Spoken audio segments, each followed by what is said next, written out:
Un cordial saludo a todos nuestros radioescuchas y a los seguidores del Pensamiento al Aire. Un cordial saludo también a Julio González Villa, a Próspero Posada, que nos acompañan habitualmente y hacemos parte los tres de este programa. Continuando, y aunque nos hemos extendido ya 3 programas, es muy importante darle fin y encuadrar la vida de Bolívar de acuerdo a lo que hemos dicho nosotros.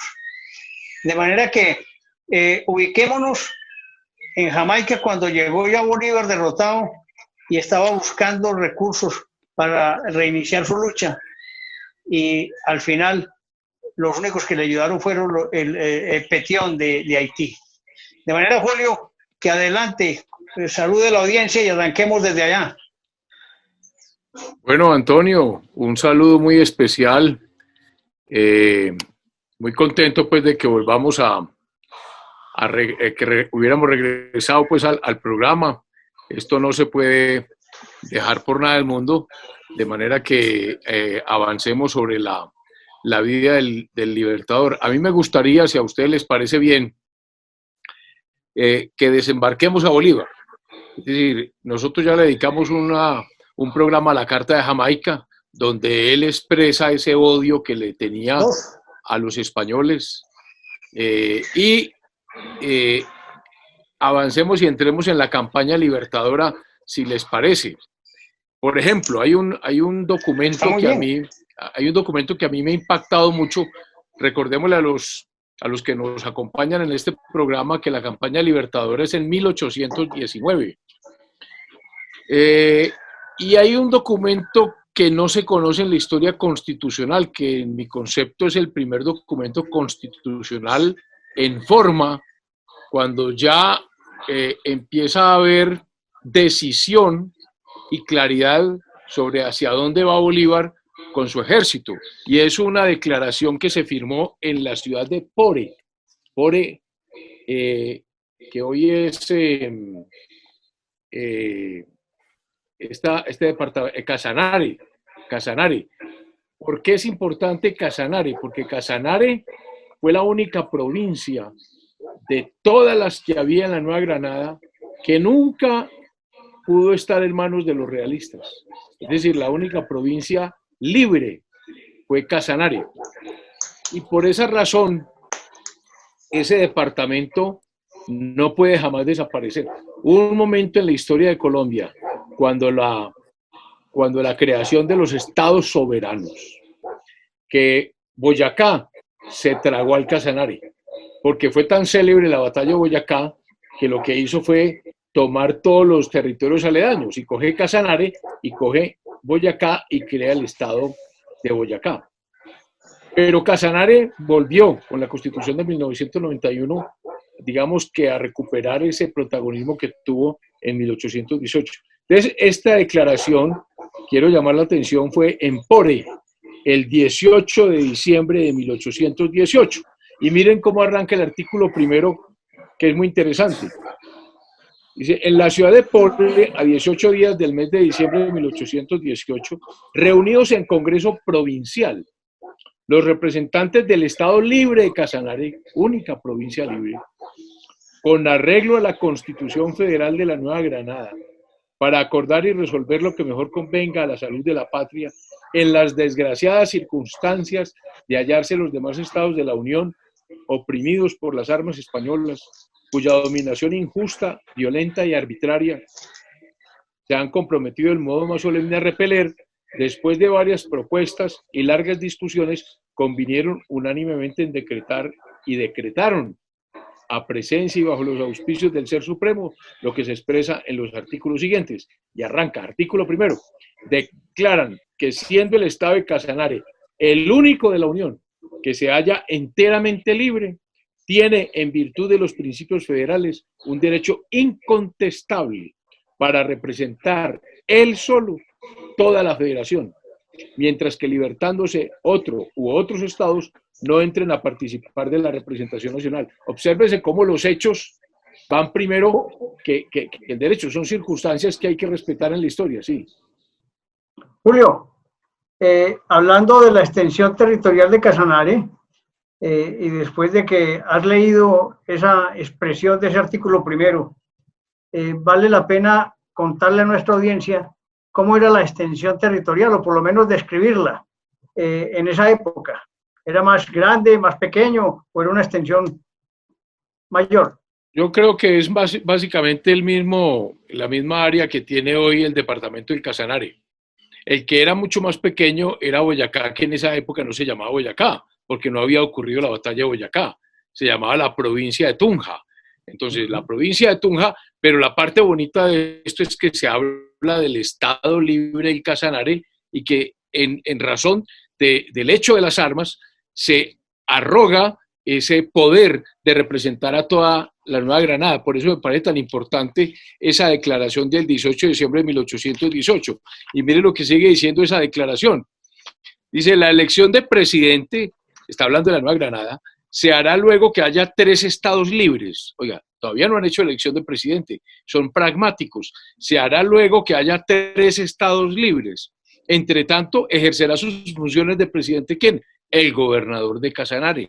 Y luego dice, el primer cuidado del gobierno provisorio de la Nueva Granada en el Casanare será el de levantar y disciplinar tropas, proveerlas de armas, municiones y vestuario, a cuyo efecto empleará todos los fondos y recursos del Estado del Casanare y de los que sucesivamente se fueren libertando.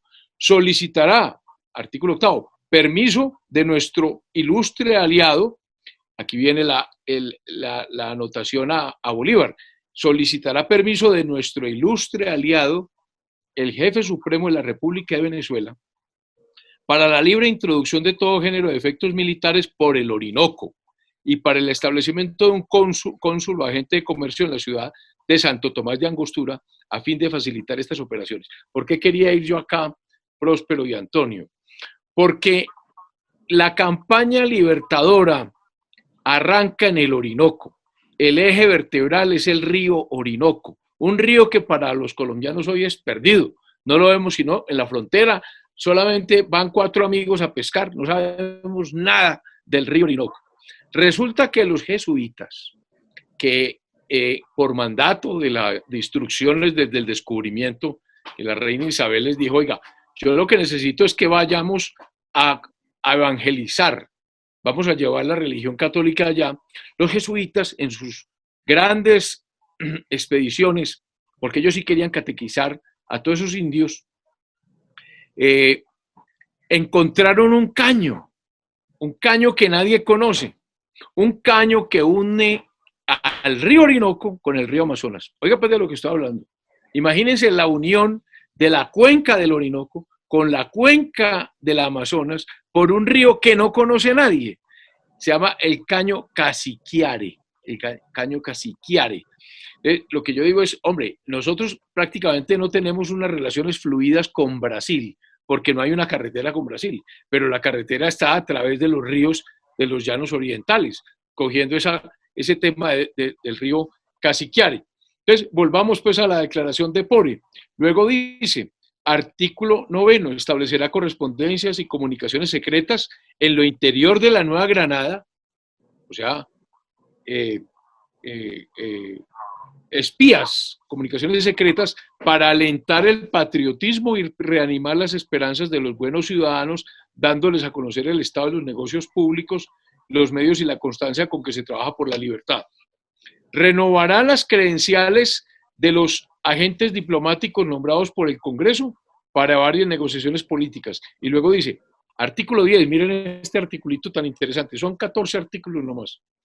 Confirmará los ascensos que el expresado capitán general, no es presidente, capitán general Simón Bolívar ha concedido a los oficiales del ejército de Casanare. Todavía no tiene la calidad de presidente Bolívar en 1818. Luego dice, artículo 11, renovará y estrechará la alianza entre la Nueva Granada y la República de Venezuela, porque no se ha dado la famosa reunión en Angostura. Angostura sobre el río Orinoco. Vuelvo a hablar, la importancia del río Orinoco. Renovará y estrechará la alianza entre la Nueva Granada y la República de Venezuela, solicitando su cooperación para el establecimiento de nuestra libertad y celebrando todos los pactos y convenios que estime convenientes hasta que congregado el Congreso, se acuerde por ambas partes si deben reunirse en un solo estado y qué gobierno deben adoptar. Observen, porque es que Angostura es 1819, si no estoy mal, como en febrero de 1819. ¿Ah?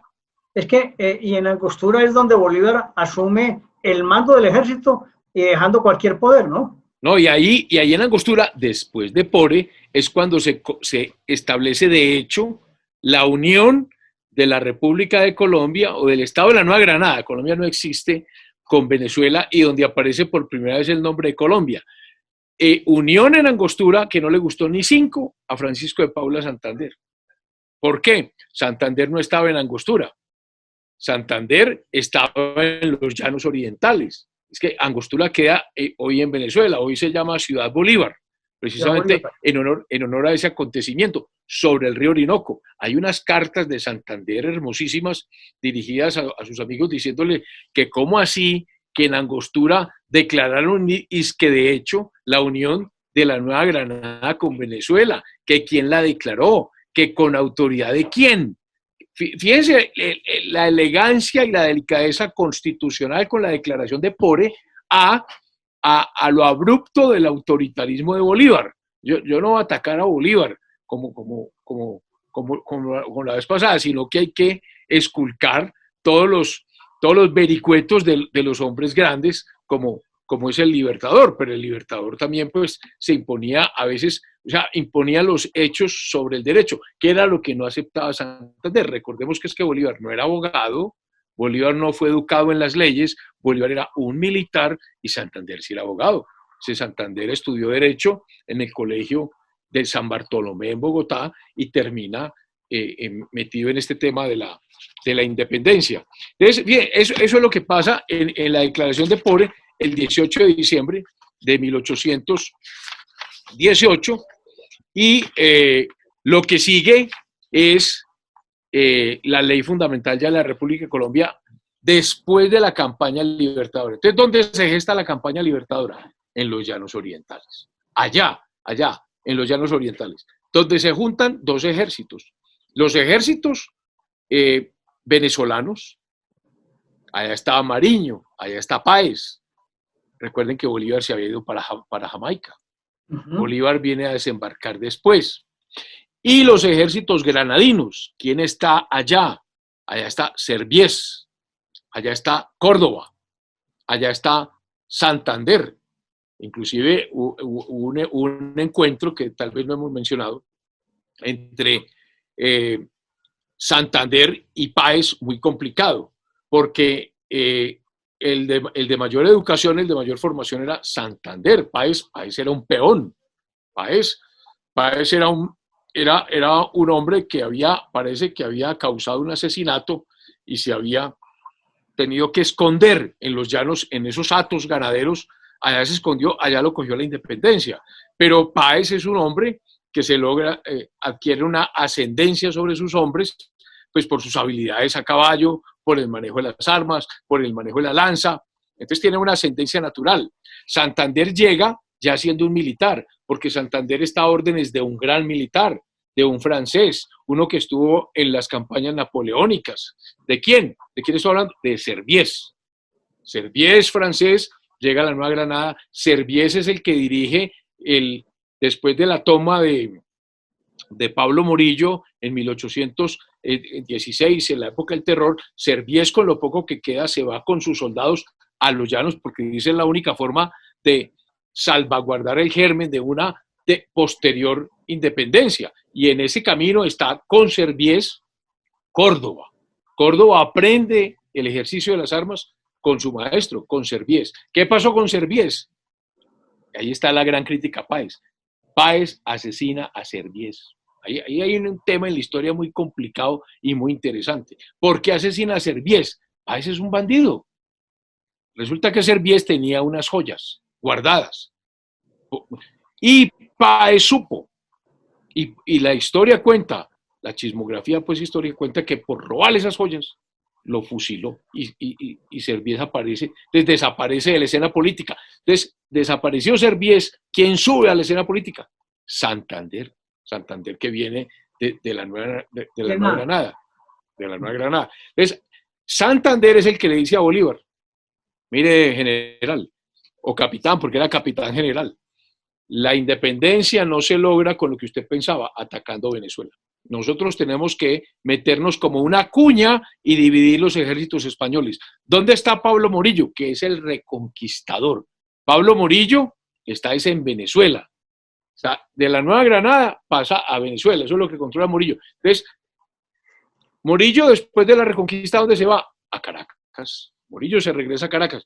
Le dice Santander, estamos en los llanos orientales, metámonos como una cuña y libertemos primero la Nueva Granada. Es la Nueva Granada. Sorprendamos a Morillo. Le dice, hay una discusión en una choza, la escena histórica dice que se sientan en una choza por allá y deciden finalmente por dónde es la invasión. Dice, la invasión la hacemos por la Nueva Granada. ¿Y cómo hacemos para que Morillo no se entienda que esto es una distracción? O sea, vea que hay que engañar a Morillo. Santander muy inteligentemente dice, hay que deshacerse de Páez. Le dice a Bolívar, si Páez está aquí hay un problema, porque Páez y yo no nos entendemos por todo lo que ha pasado entre los dos. Recuerde que Santander era el jefe y Páez le quitó el mandato. Y Santander, por no crear una división dentro del ejército, dice, mire, lo importante es la unidad. Mande pues usted y yo me pongo de subalterno, pero se guardó esa humillación. Santander tiene una libretica donde iba anotando todas estas humillaciones que iban ocurriendo para después desquitarse. Y eso fue lo que pasó con la muerte de Bolívar. Por eso Santander y Páez no se entendieron. Cuando Páez queda al mando de Venezuela, Santander queda al mandato de la Nueva Granada y Bolívar va al Perú, a la campaña libertadora, esto tenía que explotar. Y eso fue lo que pasó. Explotó. Entre Páez y Santander no hay ninguna posibilidad de relación. Entonces mandan volviendo al momento de los llanos orientales, Bolívar le da la orden a Páez de irse a los valles de Cúcuta, frontera con Venezuela. Entonces, cuando se empieza a movilizarse el ejército de Páez, es cuando Morillo dice, la invasión viene por Venezuela. Entonces, las tropas de Morillo se movilizan hacia Cúcuta. Resulta que, como esa era la distracción, ahí es donde viene el cruce por el páramo de Pisba, saltan la cordillera oriental por donde nadie los esperaba. Es decir, es más, ¿qué se encontraron ahí? No se encontraron a nadie. Los españoles no esperaban la invasión por allá. Ese fue el factor sorpresa en esa travesía. Pues hubo muchos muertos porque todos eran llaneros, no estaban bien vestidos, no estaban bien habituallados, no estaban bien preparados. Entonces viene toda esa epopeya que algunos comparan como con el cruce de los Alpes por Aníbal cuando de San Martín cuando con San Martín no y con Aníbal, es más, con Aníbal cuando cruza los Alpes e invade Roma. Entonces, algunos dicen que es más o menos parecido. Lo cierto es que aparecen cuando usted cruza la cordillera oriental por Paipa, por el páramo, ¿a dónde llega? Inmediatamente llega a lo que hoy es Boyacá. Y entonces ahí llegan a estas pequeñas ciudades y se dan esas escaramuzas que es los Corrales de Gámeza, Tópaga, todos esos pueblitos que primero lo reciben, que encuentran un ejército hambriento, lo habituallan, les dan comida, que inclusive esos soldados tuvieron que vestirse con trajes de mujer, etcétera, para protegerse porque llegaron vueltos nada, pero se organizan y entonces viene la primera y gran batalla de la independencia. ¿Cuál? Vargas. La batalla del Pantano de Vargas, que es si no estoy mal, el 24 de julio de 1819. 24 o 25, ¿no? 24 o 25 de julio de 1819, que es la primera batalla en forma, seria, organizada. O sea, Bolívar ya no tiene un poco de mendigos, ya tiene gente, tiene formación. Entonces se encuentran, si ustedes han ido allá a Vargas, eso es una planicie, una planicie pantanosa, porque hoy hay un canal, el canal Vargas. ¿Pero por qué hay un canal? Porque desecaron el pantano, pero eran unas tierras pantanosas que tenía Bolívar. Pues venía la infantería y estaban los españoles. ¿Quién manejaba a los españoles en la Nueva Granada? Barreiro, José María Barreiro, y él el jefe de de las fuerzas españolas. Entonces, cuando le cuentan a Barreiro lo que pasó, inmediatamente corre, se organizan la artillería en unos cerros y cuando ven avanzar al ejército patriota empieza la artillería a disparar y empieza una matanza, una matazón. Imagínense, cientos de soldados, una infantería por un pantano tratando de alcanzar toda una fila de cañones esperándolos. Entonces ahí es cuando Bolívar dice, aquí nos tenemos que retirar porque nos van a destrozar. Y viene un coronel venezolano, el coronel Juan José Rondón, y dice, no nos retiremos hasta que me permita a mí y a mis hombres hacer un intento. Y ahí es donde dice la leyenda que coge sus 14 mejores soldados, le enlaza con las colas a sus caballos y hace una gran carga de caballería. Y esa carga de caballería alcanza la artillería, y el enemigo mortal de la artillería, ¿quién es? La caballería. La infantería nunca alcanza a una artillería, pero la caballería sí. La caballería alcanza a los cañones y entonces se toman los cañones y es la gran victoria del Pantano de Vargas. Esa es la gran victoria militar de los patriotas en la Nueva Granada. No es Boyacá. Es allí donde se se desarrollaron todas las técnicas de estrategia, de táctica. Allí fue famoso Córdoba y la Legión Británica. Recuerden que habían unos soldados contratados, incorporados con la promesa de tierras en la Nueva Granada, que eran todos los veteranos de las guerras napoleónicas. Y había una serie de ingleses, irlandeses, acá. Ahí es donde está el coronel James Rooke a cargo de la Legión Británica, y en esa batalla fue gravemente herido el coronel Rooke. Fue llevado a una casa hospital que hoy es un hotel muy bonito, que no recuerdo cómo se llama, es una hacienda que hay allá cerca de Vargas, y entonces allí dicen que Rooke le confiesa a Bolívar que él muere por su patria. Él dice, ¿cuál patria? Inglaterra. Y dijo, no, esta es mi patria. Y entonces allí levanta su brazo que le tuvieron que amputar, y dice, pues muero por la patria, y muere Rooke. Ahí hay una alianza de sangre muy interesante con los ingleses. Las tropas españolas, ¿qué hacen? Las tropas españolas tienen que organizar una retirada organizada. Una de las estrategias más importantes de un buen militar, de un buen general, es saberse retirar. No siempre hay que morir hasta desaparecer, porque entonces después no queda nada. Es una buena retirada. Barreiro organiza una buena retirada y Bolívar sabe que tiene que cortar esa retirada. ¿De dónde viene el corte de esa retirada? El corte es en el puente de Boyacá. Hay que salirle al río Teatinos, porque así se llama el río, al río Teatinos, y cortarle la salida de Barreiro a Bogotá, porque si Barreiro vuelve a Bogotá, se reagrupa y sería un problema. Entonces viene a marchas forzadas Bolívar, llega a Tunja y le cierra la salida en el puente de Boyacá, y se da la célebre batalla del 7 de agosto de 1819, que no fue una batalla grande porque cogieron por sorpresa a los españoles. Los españoles no esperaban esa persecución tan violenta de Bolívar, y esa batalla no duró sino 2 horas. Vuelvo a repetir, la batalla fuerte fue la del Pantano de Vargas. La de Boyacá fue clausurar una persecución y ahí apresaron a Barreiro. Ahí vino la famosa anécdota del muchacho Pedro Pascasio Martínez, que Barreiro se escondió cuando estaba todo perdido,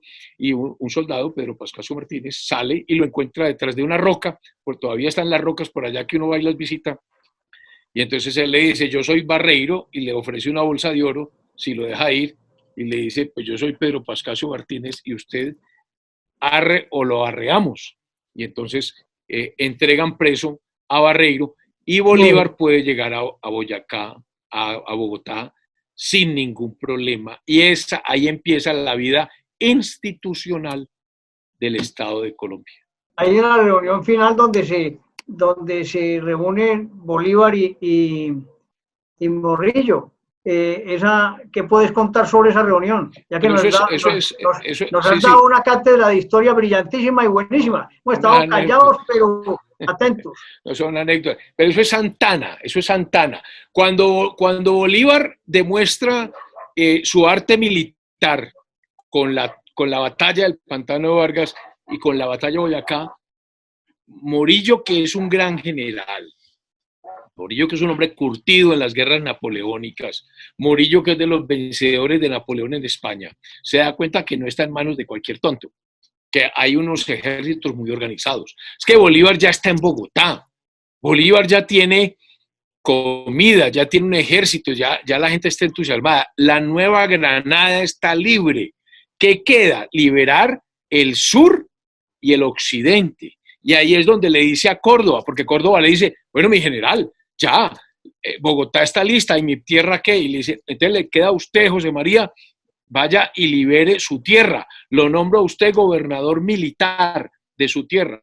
Y ahí es donde Córdoba baja rápidamente a Puerto Nare, de Puerto Nare se sube por Marinilla y sale a cortar, cuando le dicen eso a Barletta, que es el coronel Francisco Barletta, que era el comandante español en Antioquia, sale a mantener un hilo de comunicación con la costa. Aquí es un tema de logística, hay que controlar las comunicaciones de donde yo puedo recibir refuerzos militares. ¿Cuál es? La costa. Entonces sale a mantener la línea Cauca-Nechí para salir al mar.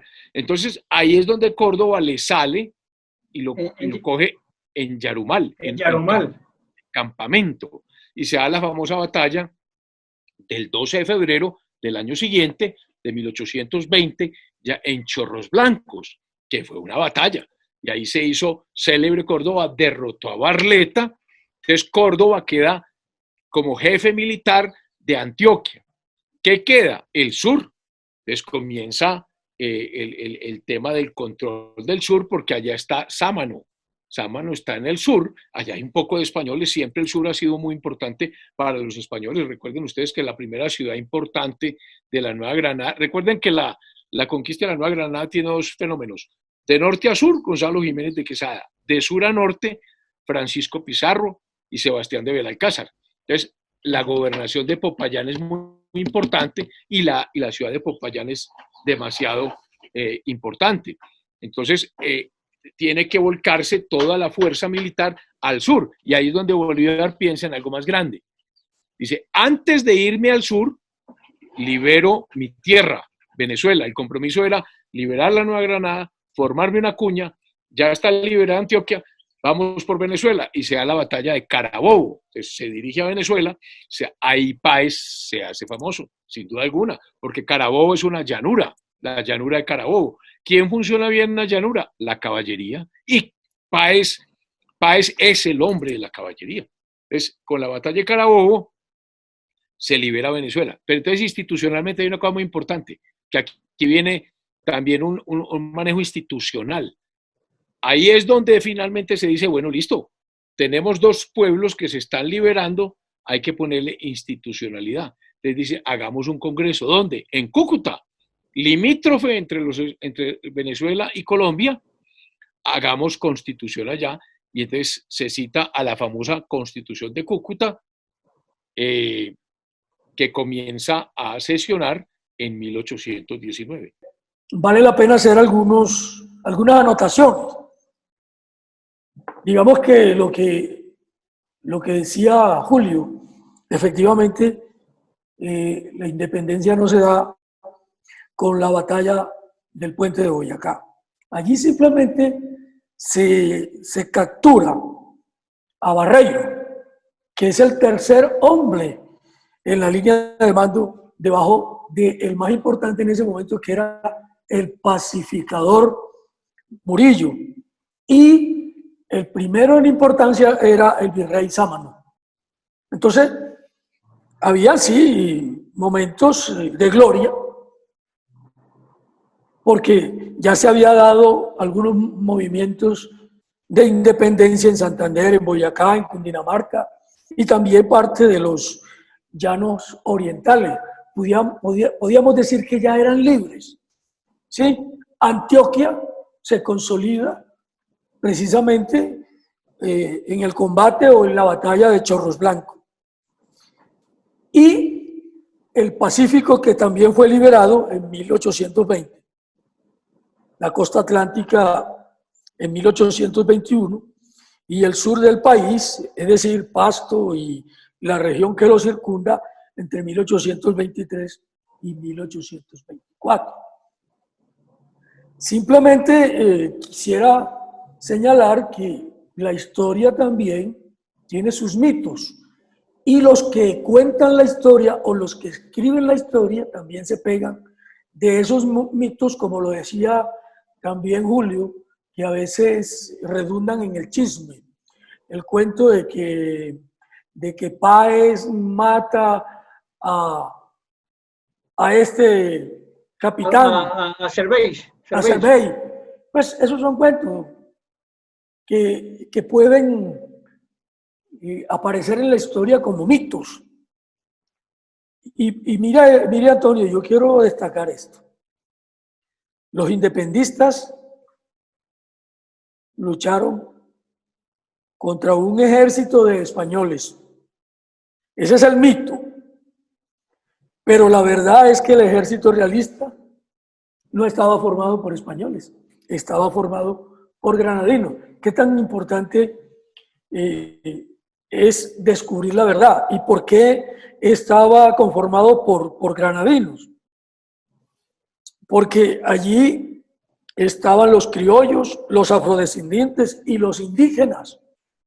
¿Sí? Y realmente el ejército español sí estaba conformado por los altos mandos militares, los cuales ya te mencioné o mencionamos. Barreiro,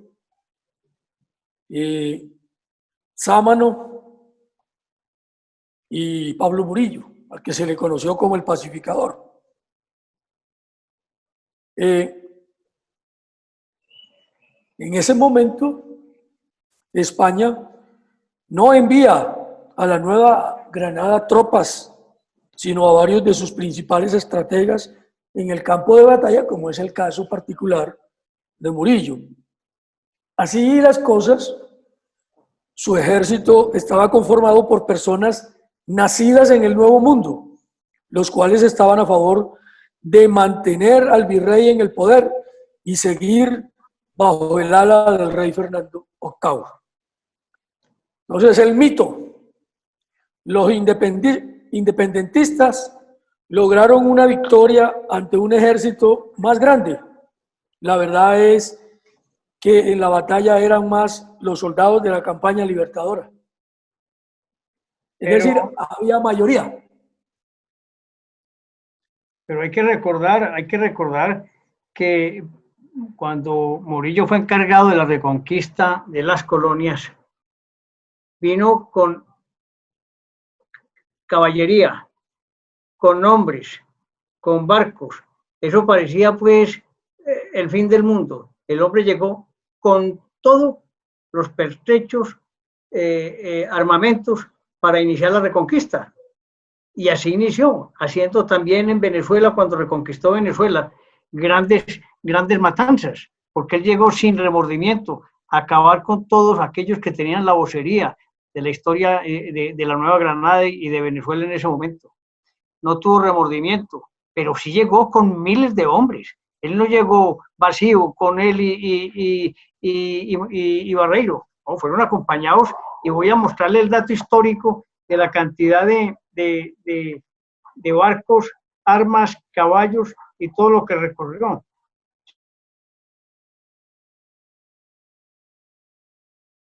Pero bueno, mientras usted está buscando esto, yo puedo hacer la siguiente acotación. No lo encuentro aquí ahí cercano.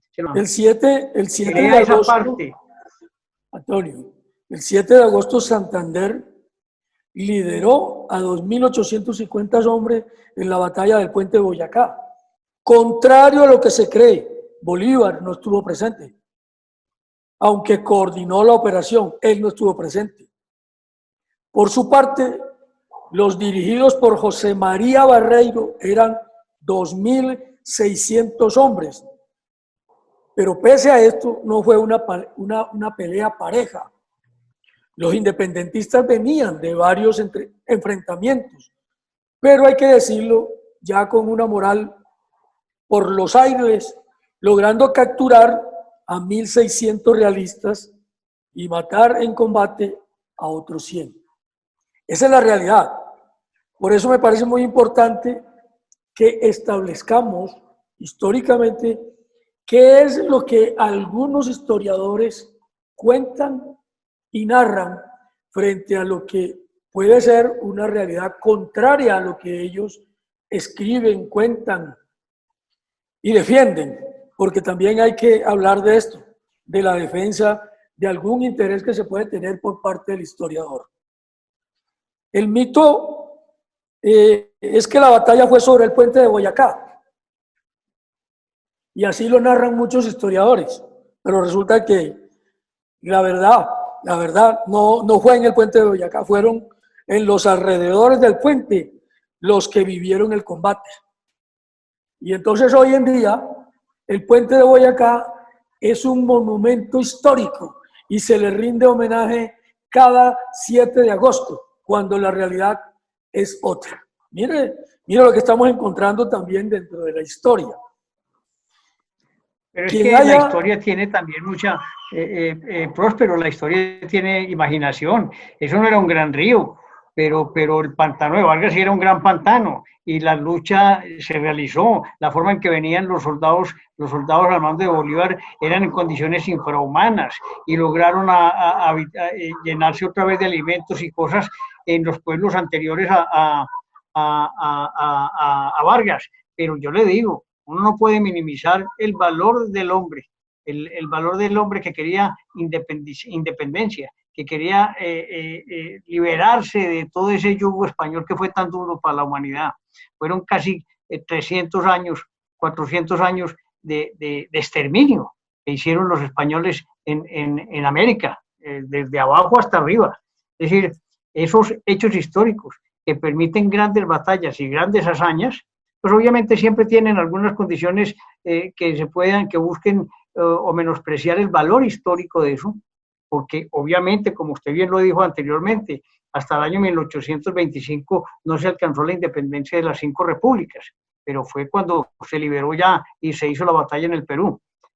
Pero cada proceso tiene su cada día trae su afán, como dice el cuento. Sí, hay que ir valorando el valor de la historia de los hombres. Totalmente de acuerdo contigo, Antonio. Mire, y quería hacer una acotación precisamente frente a ese último comentario que tú realizas. Es que definitivamente no podemos encontrar formas de pensar iguales, ni podemos encontrar personas que se distingan en la historia por ser iguales.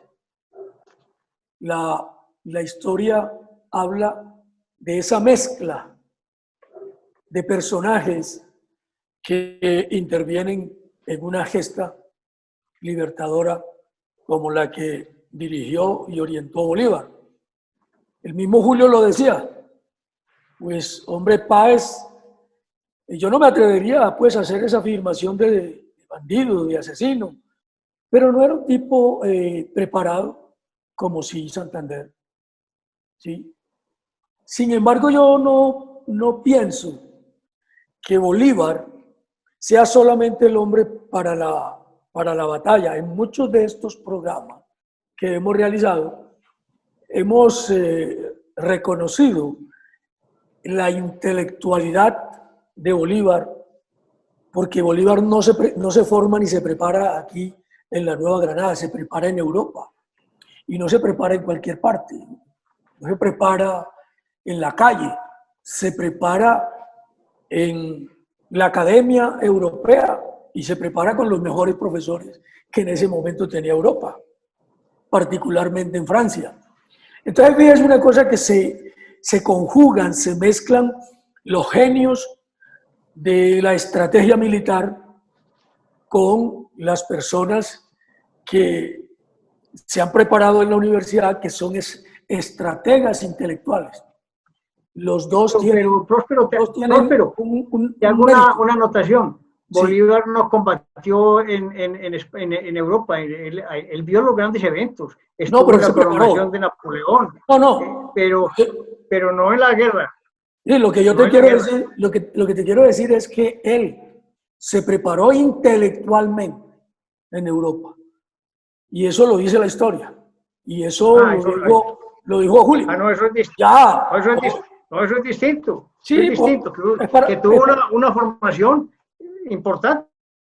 Es para señalar que hay una mezcla y que realmente el triunfo se debió justamente a esa mezcla de hombres que se entrelazaron para lograr un objetivo, y era la independencia.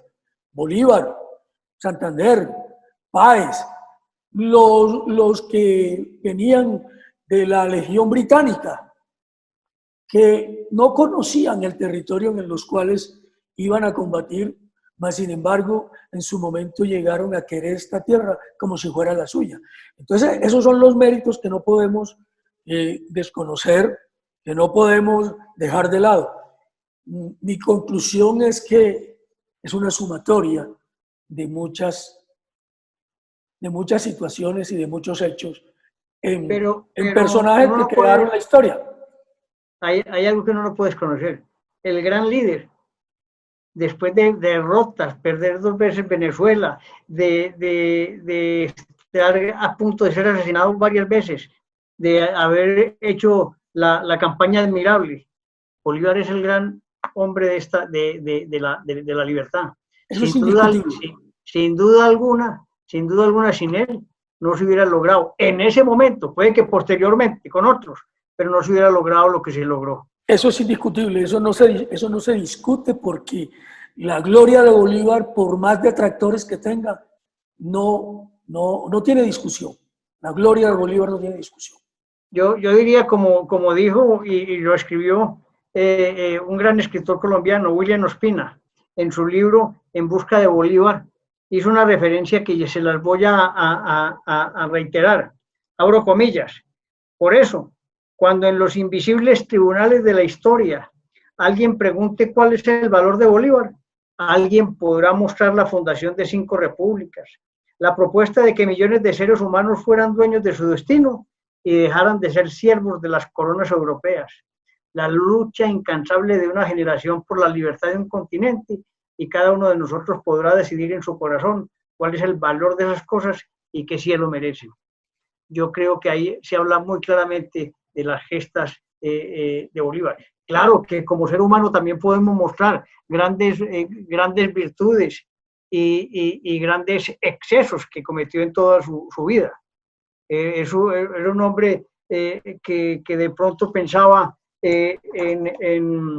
era inflexible en el sentido de la justicia, y por eso muchas veces murieron tantas personas, pero también tenía una tendencia a examinarse y a criticarse mucho a sí mismo. Él era un hombre exigente con él mismo, y eso le generó enemigos, eso le generó controversias, pero siempre al final, por la persistencia, salió victorioso. Próspero, entonces demos por terminado hoy el programa y esperemos que la audiencia siga conectada como lo está haciendo con Sonora Estéreo y con el pensamiento al aire cada que estamos saliendo. Un cordial saludo a todos.